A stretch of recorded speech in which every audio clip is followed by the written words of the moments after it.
Hey, we're back. It's been 2 weeks and we're back. It's been a while. Uh-huh. But we saw some cool stuff. Sorry, Till, what were we going to say? Yeah. If you want to come down and give us haircuts, we're totally into it. Yeah, exactly. I know you guys are out there. Blaine, Brent, Penny. Yeah, we'll plug your place. Ashley. All 100 people are going to know all about you. We'll even interview you. Yeah, we'll interview you. We'll talk about life at the hair salon, the ins and outs of owning a hair salon, the crazy stuff you've seen happen at hair salons. So we went to wrestling. We interviewed Ollie Summers, and then we went to Infamous Wrestling, and we had a great time. God, that was awesome. And it was super. Everyone had a great time. It was super crazy. I can't wait to go to their next event. Man. We're not getting paid to say this. I totally had a blast. Yeah. But what was your favorite part? What wasn't my favorite part? Well, I got the lineup here, and I do want to mention that the Easter Rising show from Come and Take It is going to be broadcast on streaming on Independent Wrestling TV. And yeah, it was a good show. We're not going to spoil it for you. Yeah, it was a really good show. But the Easter Rising show premieres on Tuesday, April 25th on Independent Wrestling TV. IndependentWrestling.tv/promotion/infamous. But I gotta say, man, Culture Shock tore it up. Our boy Ollie, he really kicked ass and did a great job. Man, he took some shots. Fuck, we sat pretty much I sat in the front row. Toby sat in the second row behind me. And the hits those guys were taking and the kisses they were blowing felt really real. Like it was a really fun time. My favorite is there's a tag team called Best Friends. Yeah. And they're a real crowd favorite. These guys are trying to work out their feelings, and it's really cool. I'm glad they brought that to wrestling. Yeah, me too. So it was Stallion Rogers versus Warhorse, Cody Lane versus Prince Adam, Aaron Mercer versus Teflon John. Jay Sirius versus Vert Vixen. There were some, I don't know, I just got to say, there were some surprises, some heartbreaks, some breakups, some factions that got together. My favorite other thing is like the old ladies who are fans who are just like screaming at them the whole time. Yeah. They're like, y'all are best friends forever! How could you do this? He's your brother! And there were people with signs. The signs were the greatest. Did you see the guy with the sign that was sitting on? So it was that Come and Take It. It was a very intimate setting. And like the ring butts right up to the stage, and then there were seats on the stage for a really great view. But one guy had the greatest signs. Like he was just like Mr. Sign Maker and had a sign for every single match. It was really great. I liked when this one old lady in the corner was like yelling at one of the bad guys, like, "You're gonna get your ass beat by so and so," and he was like, "Lady, you look like you haven't worked out since the Depression." That's awesome. That one guy had a sign. He said, Teflon John drives 40 miles an hour on Mopac. That was one of my favorites. So, yeah, we'll get to the music. So, yeah, I can tell when I talk to my friends, like, you got to come to wrestling with me. And they're like, yeah. Maybe I'll do that, too. Maybe. See you later. I'm going to go do this now. But you should totally see it. You should totally see it. Like Ollie was saying, there is a real... close bond between the rock and roll scene and with the independent wrestling scene here in Austin. So, check it out. It's pretty awesome. Yeah, it's in your face. I also went to a show at Dada Lab. Dada Lab. It was the Semi-Modulars. Yep. It's the group from the Texas School for the Blind and Visually Impaired, playing all the young blind people playing analog synths, and it's always a good show. They play a series of shows every spring. It's always got a new lineup, and they've always got a new album. It's put together by Dan Butler, and it's always well worth it. It was part of the Fuse Box Festival. It was past sold out, and it was really great. So I really enjoyed that. Nice. Too. That's awesome. How many shows do they do a year? They've got a couple coming up. It's the semi-modulars, and so I don't know where. I was trying to look up where the next. There's going to be a couple shows before the end of the school year. Cool, awesome. But it's totally worth seeing. It's usually in the early evening during the week for scheduling reasons. Cool. We've got so many records to talk about, so many albums, and I gotta say, I think this is the best week so far this year. Yeah. In terms of quality releases. There's so much good stuff. I pretty much like everything. And I know that a lot of the stuff we talk about on this show is going to be on my year end, And I haven't felt that way yet this year. I mean, there's a few things that have been good, but I mean, there's a lot of shoe-ins here today, Yeah, you could feel it's my rear end's already clogged. I mean, my year end's already pretty stacked. Like, we've had a lot of good stuff come through the pipeline this year so far, but man, this episode especially, I can tell that there's going to be a lot on my year end with these guys. So, so we should get to it. And my rear end. You could fit a lot on my rear end at this point. On your rear end special? Yeah, I need to I need to work out. Let's start with the local stuff. Okay, cool. All right, so the Stories of Teeth. Stories of Teeth. Paul Johnson from the Motards and the Putdowns and Romeo, my bandmate for 30 years. This is his album he did with Kobe Cardosa. There's more of an improv element to what's going on here than maybe what you've heard from Paul before. And it's adventurous, experimental pop rock is what it is. Yeah, you get a little bit of everything on this. I think they formed in 2022, but I would say this totally during the pandemic. Right. So Kobe is in Crack Pipes, and he's played in a lot of other bands, but between them they play everything. Now Walter Daniels shows up uncredited on couple songs. He does. He's on Blackout. I gotta say, you can't miss who it is. I mean, it's totally Walt. Yeah, he rips it up. He's awesome. No one plays harmonica like that. Yeah, And, I mean, I always say that, but that's the best thing you can hope for, on your instrument is like the second you come in. You could guest on someone else's record, and the second, like, oh, shit. Yeah. Sean showed up on this? That's right, that's me. You know it's me. Yeah, right. I wish. But Walter is totally noticeable on this record. Starts off with a song, Story of Your Teeth. This is the title track of the record, but it's great. You get, like Toby said, you get a little bit of everything. Story of Your Teeth. It's rootsy. Very rootsy rock. They should play with the point. Like, I know Paul likes the point. Like, that'd be a great set. It's experimental. It's when I say experimental pop, I mean I think of bands. I think of at first would be like XTC. So it's not really like that. I know Paul likes Squeeze and stuff like that, but it's more rootsy. There's some bluesy stuff going on here. There's some surfy stuff. There's some I really like all the organ playing. Oh man, Kobe's organ is great. Yeah, he does a great. The song is called "Walk Away." It's a fast rocker, but Kobe plays keyboards on it that remind me of the Ohio Players, like the Worm. Remember that song, "The Worm" by Ohio Players? Yeah, Funky Worm. Funky Worm, yeah. It's been sampled by Dr. Dre 10 million times. Yeah, but Kobe gets into that on that song. Yeah. Let's see. Butt Kicking Boots, super fun. Walter is on harmonica on that one immediately. Freedom 2020 is one of the last songs before the secret song. And that's a punk rock, fast song with like keyboards. Again, Kobe's killing it. Paul's guitar playing is phenomenal on this record. Paul rips it up when he gets going on there. He tears it up. Paul sings all the songs. But the surprise track is a bonus track called Meanwhile. And apparently that was recorded one afternoon at Kobe's house, and that's the one they take us out on. That's not mentioned on the record. It's a secret track, but it's super fun. It wraps it all up. So. All right. Yeah. So check this out, Paul. Where did he say you could buy it? There's two record stores. Is it Antone's and Love Wheel or?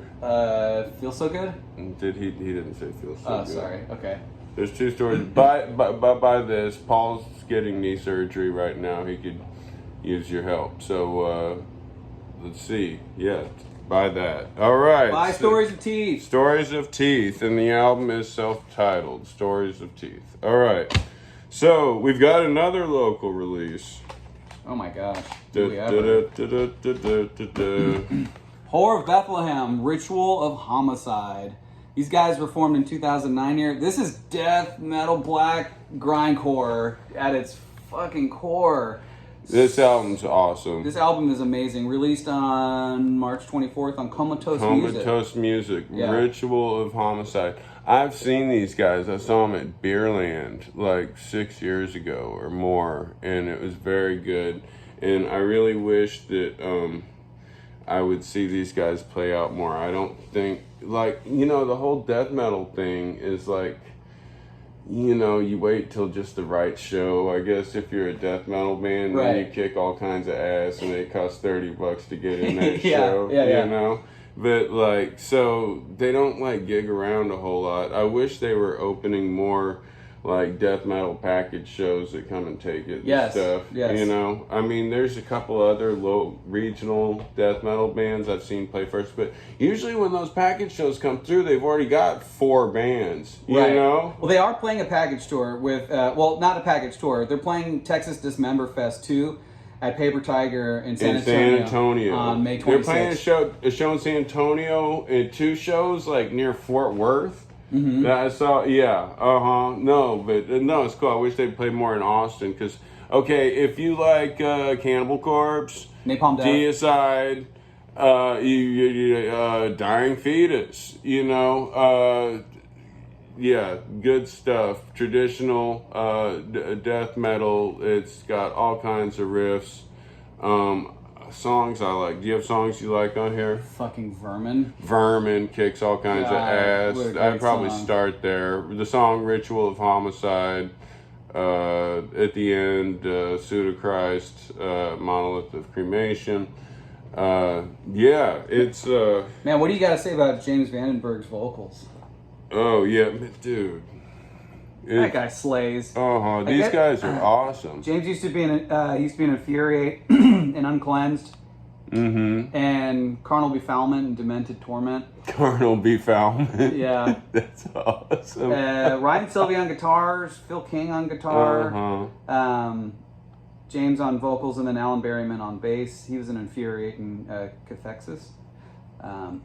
And then Sam Axelrad on drums. Yeah, these guys, none of these guys are beginners, you know? Like, they're all sound really seasoned on this. Oh, dude, and it's super polished production, super slick, sounds great. It is a very full production, and I'm really excited about this album. This is their 3rd album. I had one somewhere around that I bought at their gig like 6 years ago.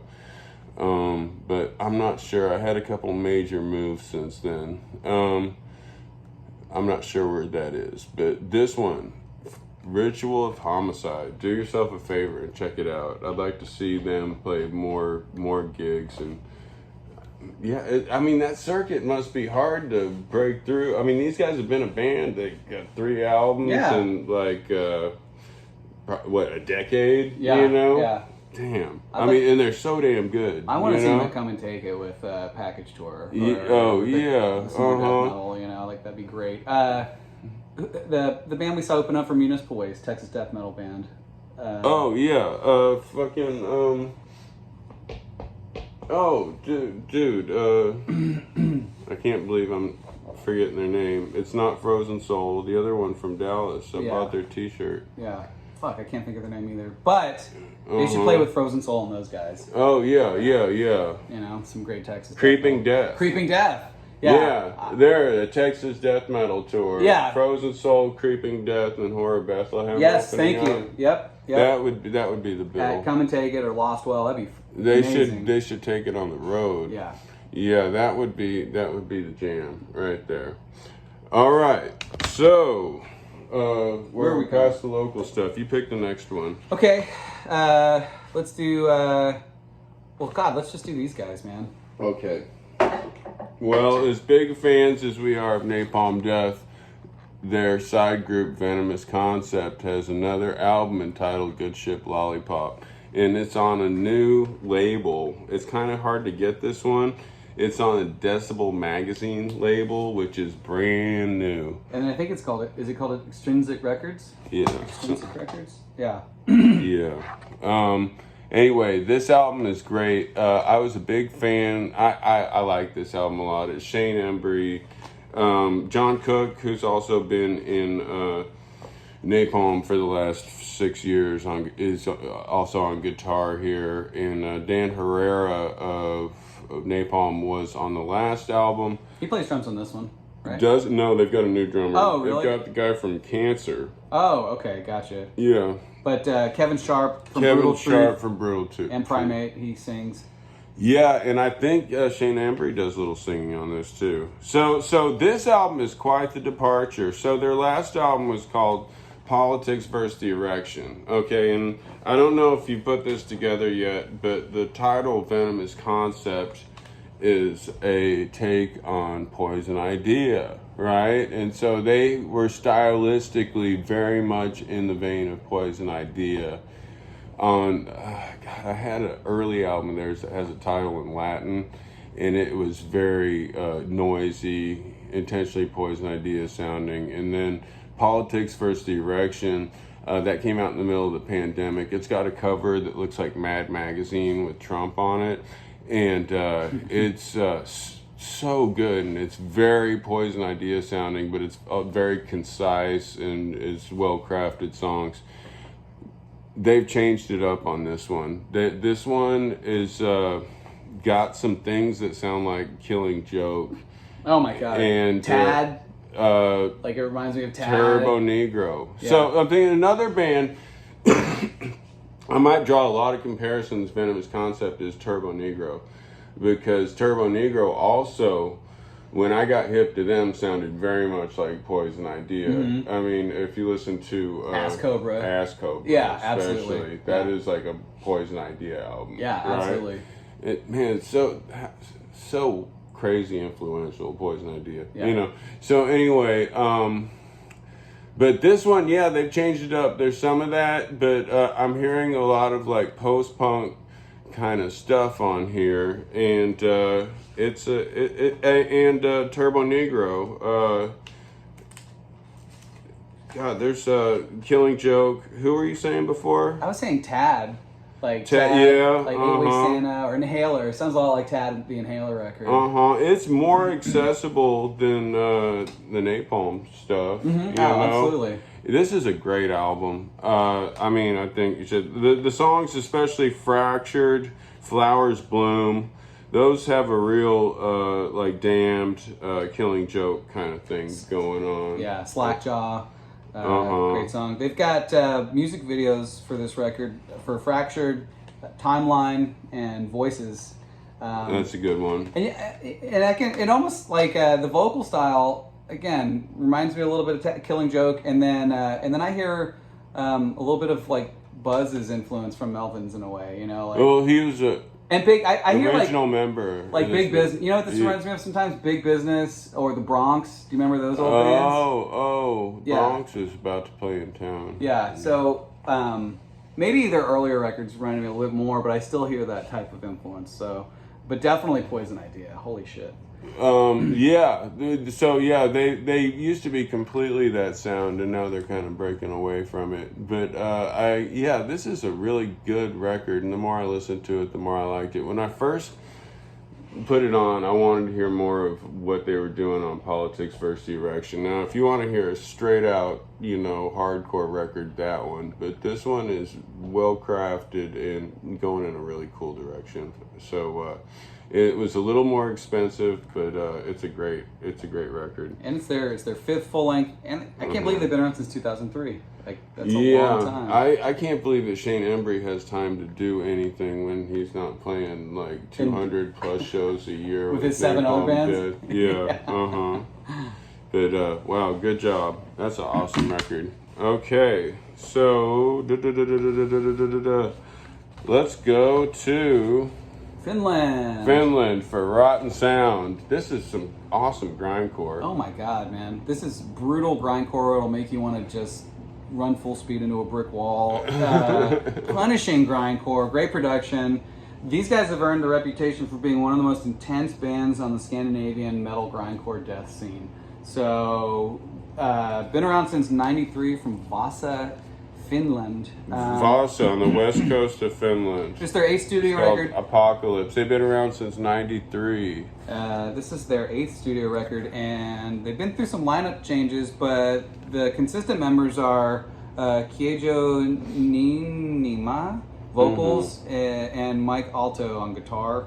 The drummer and the bass player are a little bit more recent, but holy cow, man. You know what I like? One thing I really like, but I like the full production. Everyone kicks ass on their instruments. The vocals are just as throaty as fucking possible. And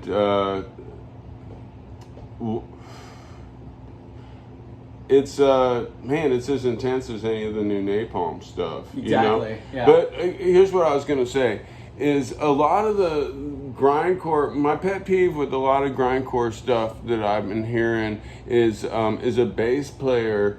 They too often have the guitar player playing all the bass stuff, and it just locks right in with the guitar. And this very much has its own bass player who's awesome, you know, and is playing his own thing that's, you know, different. And I just like to hear variation in a band, you know. I guess I've recorded too many of my own demos where I'm playing guitar and bass, and I can just hear how locked in it is. Yeah. Like, this is the same person, you know? So, no, this is a nice full band playing some old-fashioned grindcore. It made me want to bust out my Society of Friends record. It's the lyrics are very literal. They're just like, I mean, at this point, you know, they have like one-word titles. There's 18 short songs like pacify, equality, sharing, and then when you read the lyrics, I mean, there's no double entendre. There's no alluding to anything. I mean, if the song's about styrofoam, it's gonna be like, you know, don't use styrofoam. You know, it's bad for the environment. You know? Yeah. Very literal, but you can't understand That's them. a You have Fugazi to- song, Toby. Oh yeah, that is a Fugazi song. No, but I just like. Sometimes I listen to reggae. I was listening to a Peter Tosh album, and he'll have songs that like, you know, no nuclear war. Yeah. We don't want no nuclear war. You know, like how many ways you could say that. But, you know, hardcore is about fucking saying what you mean and not being artsy-fartsy about it. Right. Just And getting to the point. Me personally, I'll probably be a little more artsy-fartsy about like telling a story that illustrates your point. Sure. Instead of just whacking you over the head with the slogan and the point. Right. But it works for, okay, I'm sorry. And I'm gonna, before I talk shit, I'll just read one of their songs. Because I can actually read these lyrics. Okay, here's a song called Renewables. Energy sources are to be built, materials are to be mined again, batteries for charging storage are not sustainable. New ways to pollute, saving the world, windmill by windmill, healing the planet, panel by panel, insanity of creativity, learning nothing to consume less instead of solving sustainability. So yeah, you know. You get the point. But man, that's going by so lightning fast. It's like Right. You know, it's Yeah. like you don't. So yeah. So good thing I the don't lyrics mean are to be readable. picking on them. I mean, because at least we know where they stand. And I fucking agree with them. You know, it's not like they're saying anything I don't fully agree with. Right. You know. Right. They've got some music videos. These guys are super busy. They've got a video for Digital Bliss, Suburban Bliss, Nothingness, and Renewables. And they have some like 20-second songs, like every grindcore band should It's have. dope. The production is full. Oh fuck, it's huge. Yeah, So these guys probably don't come to the U.S., and if they do, they probably play like a festival, like, you know, Maryland Death Fest or something like that. Yeah. You know, it's too bad we don't have Chaos and Tejas anymore, because they would probably bring Rotten Sound over. That'd be awesome. They probably did, and we missed it. Yeah. Damn it, we gotta search for that video. Yeah, right.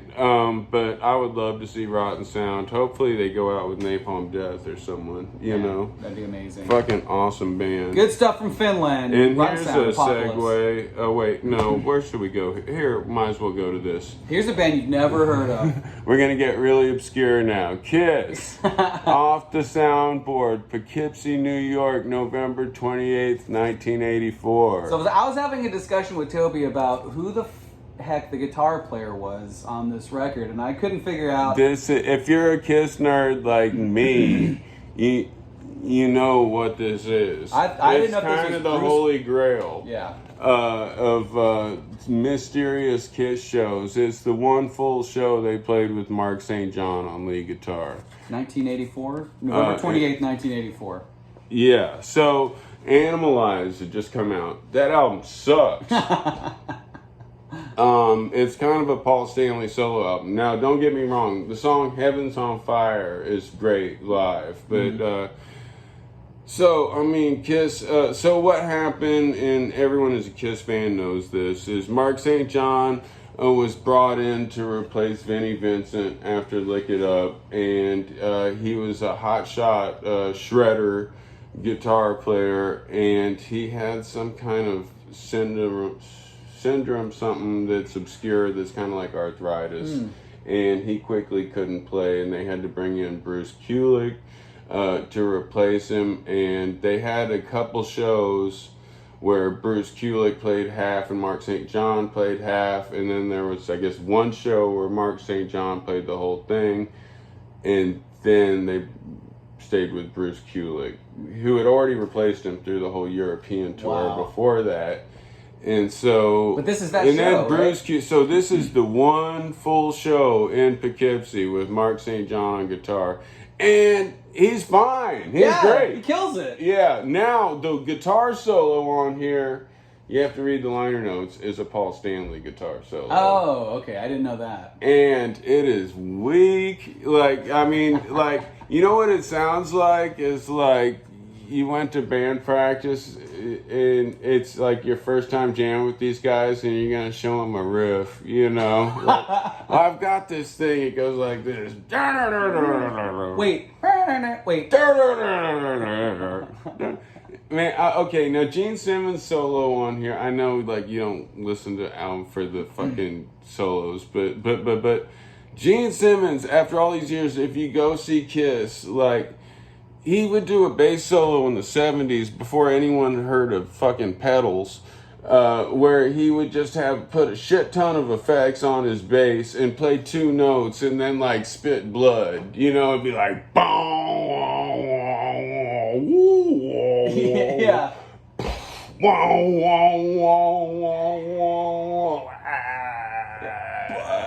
It's like such a musical shit of a moment, you know?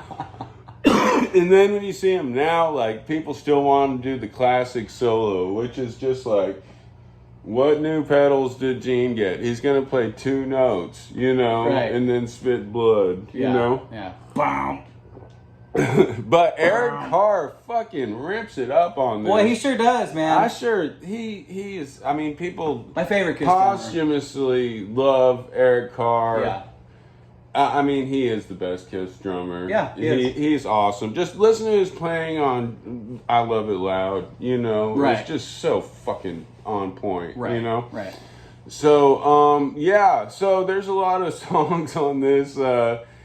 It's cool. They do Creatures of the Night, Heaven's on Fire. They do a lot of classics, Detroit Rock City, Cold Gin, Black Diamond, Love Gun. They do I Still Love You from Creatures of the Night. I Love It Loud. So, man, they played more from Creatures of the Night than they do from the two albums after that, from Animalize. On Animalize, what is Fits Like a Glove? That song sucks. Like that's like so 80s. Fits Like a Glove. Yeah. And Paul Stanley's stage banner at this point is like It's embarrassing. It's the worst. He doesn't do this shit anymore. But Kiss was going through a time where like I don't know. He was trying to exert that their fans weren't like fucking 8 years old anymore. So Right. he was just cursing a lot and talking about drinking. You Yeah. know. And talking about, I used to work as a restaurant waiter in Hoboken or some shit. And there were all kinds of nice ladies there. Yeah. Let me tell you. Let me tell you.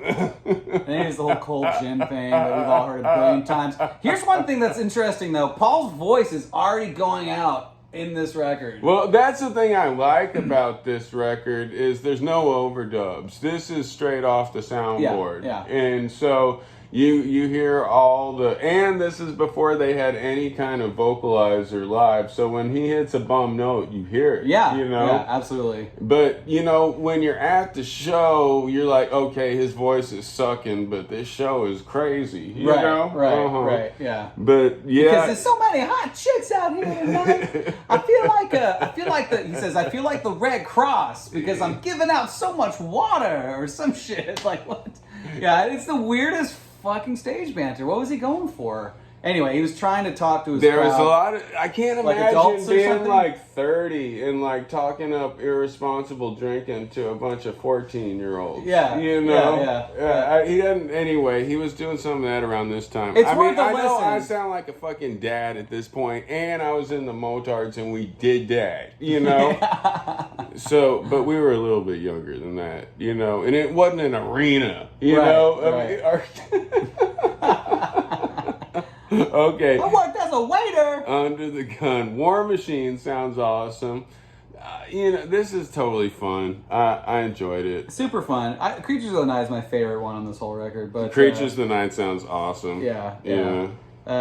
There's a couple songs that cut out in the middle, Young and Wasted, and Rock and Roll All Night at the end. And they do a weird country shuffle of Oh Susanna that I don't know what was going on. So there's all kinds of moments, especially during Paul Stanley's guitar solo, where it's like, okay, he was obviously doing something running visually around at this point, because like kicks or on his knees or yes, yeah, I don't know. Yeah. I don't know what's going on, like an awkward silence, but everyone's cheering, probably making an obscene gesture or Probably something. vibrating his hips and rotating his... Oh, shit. Yeah. Whoops. Here's the CD. Under the Gun. See, I don't remember that song. Anyway. probably a I good guess thing. that's from Animalize. Man, that album sucks. Yeah. That might be my least favorite. I've never heard... by the time Hot in the Shade and Crazy Nights came out, I totally was Done. not listening. But yeah, I mean, they've got a song on that album called Burn Bitch Burn. It's like, where Gene was just writing he was like being so lazy at this point, but it is the song where he says, "Let me put my log in your fireplace." It's just... That's like straight out of Spinal Tap. It's so Spinal Tap. Yeah. Anyway, they only do a couple songs off that, and they give you the hits, and they're played very energetically, and fucking Eric Carr just rips it up. He kills it. If anything, listen to this for Eric Carr's drumming, because it's insane. So I guess we should go to this one next. All right. Negative Blast from San Diego, California. This band... This is the punk rock record you kind of don't know you need right now, right? I mean, these guys are... This is awesome. This is really, really good. And as soon as I put it on, I was like, oh, fuck, this is a winner. This is on 45. It's a 12-inch. It's... the playing on here is nice. Like, all these guys, we were talking about it. This is a hotshot band. Too many bands, like second generation bands, have been called all-star bands. And you can't really, that's thrown out too much. So I'll call it a hotshot band. It does have... Mario Rubalcaba from Rocket from the Crypt, Hot Snakes, Earthless. And Off on drums, which, the drumming's tight as shit. Yeah. This is a total right in between punk rock and hardcore record. Yeah, absolutely. And what bands does this remind you of? Okay. Here's what I've been thinking. Especially with the vocals, and you might take this the wrong way, but on the early singles before Murder City Devils slowed down, they were like more of a hardcore band. Yeah. I kind of think of this. I also think of Negative Approach. Something about it, it's not nearly as emo, is like, it's got a lot of like the riff hooks like I would hear on like Naked Ray Gun or something. I hear it. And the vocals also remind me of a more recent band called Nine Shock's Terror from Kentucky that I was listening to. So what were you gonna say? I was gonna say like this. I mean, I hear like New York hardcore in here, and parts, so I'm hearing like Agnostic Front. I hear like Judge, or even like maybe Lifetime. But definitely like some, even maybe a sprinkle of Gorilla Biscuits, but just that energy, and then the screamy hardcore vocal style really brings me back to New York hardcore. So, but man, what a fantastic record. These guys are, again, all hot shots. Alex Jacobelli is the guitar player, Pat Calloway is the bass, and Rainier Pesebre on vocals. But super slick. These guys don't have much of an internet presence. Not at all. I mean, I was trying to look all kinds of stuff. There's lots of interviews with them, and they've got an Instagram, but they don't have so the label that they're on, Quiet Panic, is a relatively new label. They do have some videos for this record, for Trauma and for Egghead. Trauma Bond. Yeah, and you can they have some live shows, some really well videoed live shows as well. That are great, but Quiet Panic I think is new, and so I think they're just starting to pick up steam. I couldn't find any tour information about them, but I ordered this through Bandcamp. I saw just a little thumbnail and clicked on it and immediately liked what I heard. It has a fucking kick-ass full production, and it's like total, as I said, punk rock into hardcore. Right. Do yourself a favor and look at that vinyl. I didn't realize. I thought it was black. Oh, but cool. Like green. It's like green swirl, green marble. Yeah. Negative Blast. I don't know how many of those there are. Yeah, but from start to finish, this record's just in your face. Doesn't let up like at all. Super high energy. You have better vision than me. You want to read some lyrics? Which one? Let's do the shortest one. Well, let's do Egghead. You want to do Bad Trip? Whichever. The fury keeps it moving, nonstop. I can't read that. It's too small. Yeah. Discordance and dissonance in my head. Taste of your own medicine. Blacktop. Take it all. Fuck the rest. One more step closer to death. I thought it'd get better than that. Thought you'd be better than that, but you couldn't get better than that. Did it make you better? Go forward into nothing, ash to ash, and dust to dust. No shit, your shit's all busted, who knew? Now what I gotta do? No trust in any of you. I thought it'd get better than that. I thought you'd be better than that. You couldn't get better than that. Did it make you better? Eyes shut, wide awake, no more time to sleep. Eyes shut, wide awake, no such thing as sleep. Sleep deprivation. Yeah! I can relate to that shit. Yeah, for okay. Sure. Working third shift. Yeah, I work graveyard. I'm total insomniac. I slept 4 hours today. But you wouldn't be if you listen to this. That's why you're not. That's why you're insomniac. I did listen to this. Stuff on. I put it on. I probably needed more exercise was the issue. But this was not the issue because it rocked my world, you know? Yeah. Man, I'm so happy you... Echo Planet by Negative Blast. I'm so happy you found that thumbnail on Bandcamp because I would have never fucking have heard this. The first time you turned me on to it, I'd never heard of them at all. I kind of feel dumb because, like, Mario Rubalcaba is kind of a big name, at least as far as punk rock drummers go, so... I'm a little bummed about myself not knowing about them, but I'm happy I do now. Just randomly saw it, and happy it rules. And yeah. I don't know if these guys tour with their other busy schedules, but I would love to see Negative Blast, even with Off, who you are. I mean, there's you know who's coming to town? Mind Force. Oh, Mind Force! This would be awesome with Mind Force. Talk about New York hardcore! Holy shit, Mind Force! I saw that listed at Mohawk this summer. Oh, rad! Mind Force. Yeah, we reviewed Mind Force last year, and they're super. Yeah, super they were on hardcore. both our top 20 lists. Yeah. So I'm and they were kind of a excited to see surprise, that. also. Like I don't That know. was a surprise, Yeah. and I feel lucky when I mean, I guess it's sort of random, but I could so easily just miss all that, and I'm sure there is a lot that I miss, you know.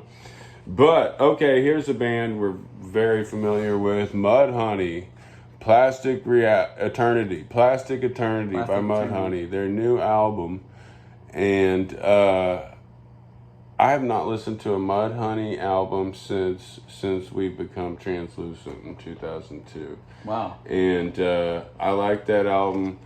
I like this album more, and I've kind of glanced through the few albums they've done since then. There's like Brighter Than a Thousand Suns. Anyway, I didn't like that. Yeah. No, this is way better. This is among the classics. What's your favorite Mudhoney? Probably Big Muff Super Fuzz. Super Fuzz, Big Muff. Super Fuzz, That's Big the Muff. classic. But the one before that one. It's just called Mudhoney. it's That just- was the early. I think It kind of reminds me of this cover, right? Yeah. It's like blue. the and one red. that's just called Mudhoney, Yeah, the it's there. self-titled album. Yeah. And, My favorite is My Brother the Cow. Okay. I think, Really? Yeah, Wow. I do love that record. I like every- and I understand Super Fuzz Big Muff is the, I mean, it's Quintessential. short and everything rules on it, Right. and it's their most classic stuff. I like you know? Every Good Boy Deserves Fudge too. Which is the record that has it starts off this really feels like flying. Oh, it's Tomorrow Hit Today. Tomorrow Hit Today. That's a great record. Tomorrow Hit Today may be my favorite record. That's then a really, Super Fuzz, Big really Muff. good record. Yeah. Yeah. So we're fans, you know. So yeah, I mean, Mark Arm's voice is just. It's still there. It It's hasn't great. lost anything. No. He's one of the best rock singers of our era. Right. You know. Fucking Guy Madison on bass rips it up from Lubricated Goat. He's now been with them for like 20 years. Fucking coolest dude. in Dan Mudhoney. Peters. Dan Peters. I mean, rips come it on, up. Dan Yeah. Peters, please. What a great drummer. He's just awesome. Steve Turner just rips it on guitar. So and one of the things I've always loved about Mudhoney is like musically, I feel like cool obscure moments in classic rock and punk rock get referenced, you know. Mm-hmm. And in this album, Souvenir of My Trip, the first song, Yeah. has got a keyboard synth riff that Guy does that it's almost like the inverse of the keyboard in Sweet Lorraine by Uriah Heep, you know? And then on the song 1 or 2, there's I was like, what does this remind me of? It totally reminds me of the song. It's got a riff in the middle of it, a progression that makes me think of Friends by Led Zeppelin. Wow. On Led Zeppelin 3. Okay. And then the song, the single, Little Dogs, the chorus in there is just like Talking Heads Found a Job, but God, there's another. Oh, you know what it's a rewrite of is the Iggy Pop song Girls on New Values. Okay. I feel like they were listening to that song Girls, which I love, and like I feel this way about Little Dogs, you know, and I'm going to talk about it, you know. Yeah, you're right. Uh-huh. Man, you drew some crazy fucking similarities out of left field, dude. That's amazing. That's really cool. I mean, I hear that. Absolutely. What was your favorite song on this one? Oh, there's a lot. I like the whole album. I really like the whole album too. It's hard to pick one. If I had to choose, oh no, you choose. Oh, Good. you know, okay. Well, I mean, they also, I mean, a lot of their classic stuff is kind of referenced. The song "Almost Everything" has a feel like good enough. Yeah. Yeah. And I like "Souvenir of My Trip" a lot. I like "Flush the Fascist," "Move Under." I like Cry Me an Atmospheric River. Like, That's a very good song. it's a great song. And a lot of the lyrics, too, are kind of the same as what we were talking about with Rotten Sound, where, like, he's really literal in these lyrics, you know? Even with Little Dogs, I thought it would be, you know, about something else. But Human stock capital, that could be the hardcore lyrics. yeah. He's just, I mean, talking about how hard it is to get over, you know, for the working man. But shit, Did you see the music video for Little Dogs? You know, I did not, and everyone's talking about it. And I've got a personal thing where usually if I really like a song, the music video makes me like it a little bit less. Mm-hmm. So I purposely did not watch the video. And don't watch it. Apparently it's charming as fuck. It's pretty charming. Yeah. It's not anything. It's Little Dogs. It's Mark Arm walking his dog and meeting other dogs. Well, that sounds awesome. It's very charming. Yeah.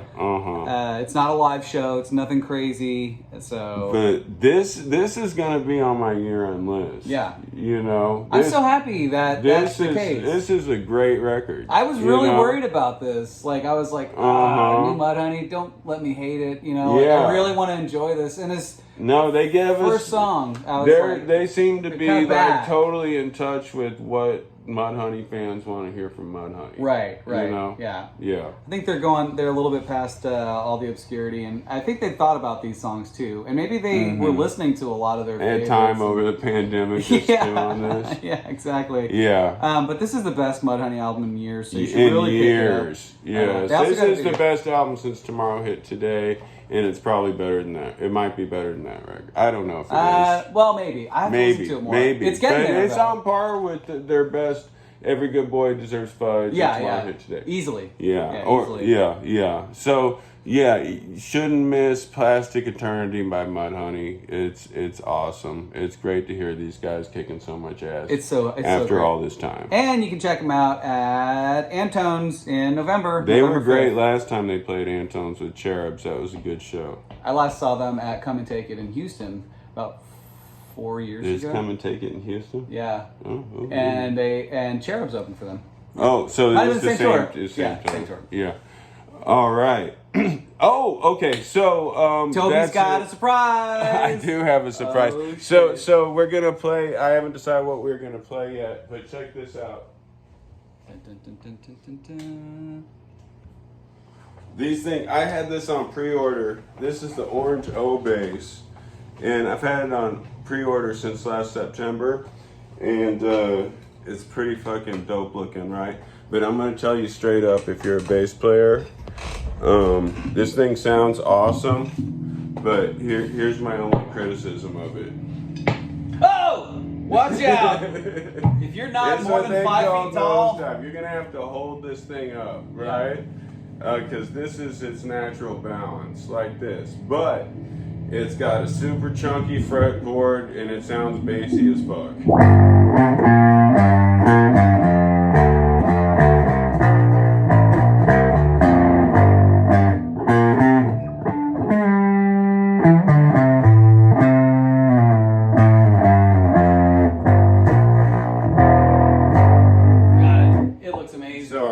I went through a couple keys there, but yeah. I played it. I can testify that if you're not 5 feet tall, you probably shouldn't get this bass. You're gonna break your headstock. It sounds dope. It looks awesome. You're gonna have to hold it up. Yeah. Right. Yeah. I don't know. It's kind of limited edition. What are we playing? But it's very intimidating. Like, it's so long and intimidating. Like, just see. It's almost blowing my mind how big it is. That's what she said. Don't forget to take the plastic. Oh yeah, look at that. So I'm really tired about this. You want to do the Houston? Houston Oilers song again? In G, right? Yep.